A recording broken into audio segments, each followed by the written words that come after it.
کوئٹہ میں نجی تنظیموں کی جانب سے ہنرمند خواتین کے موضوع پر 3 روزہ اسکل گالا نمائش کا آغاز ہو گیا ہے۔ نمائش میں کشیدہ کاری سے مزین ملبوسات، زیورات اور دیگر اشیاء کے سٹالز لگائے گئے۔ اسی بارے میں دیکھتے ہیں کوئٹہ سے کفایت علی کی رپورٹ۔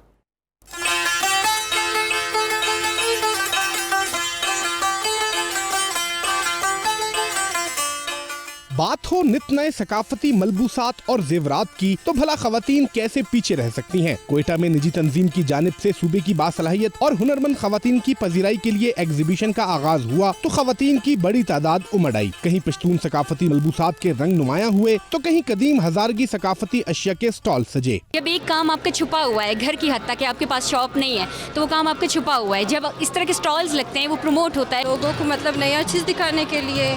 اگر یہ بکیں گے تو ایک لوگوں کی ہنر آگے آ جائیں گے سب کی۔ نمائش میں شریک خواتین کا کہنا تھا کہ اس طرح کی تقریبات بلوچستان کی قدیم ثقافت کو جاننے کے ساتھ ساتھ ہنرمند خواتین کی صلاحیتوں کو اجاگر بھی کرتی ہے۔ میں especially I he us event کے لیے ہوں اور میرا ماننا ہمیشہ سے یہی ہے کہ بلوچستان کے بہت فرٹائل مائنڈز ہیں۔ نمائش میں قالین بافی، گھریلو اشیاء اور پینٹنگز کے سٹالز بھی لگائے گئے تھے۔ منتظمین کا کہنا تھا کہ انہوں نے مڈل مین کا کردار ختم کرنے اور ان خواتین کو ان کی محنت کا بہتر معاوضہ دلانے کے لیے ایک آن لائن ویب سائٹ بھی لانچ کی ہے۔ کیمرامین عبید جان کے ساتھ کفایت علی، 92 نیوز، کوئٹہ۔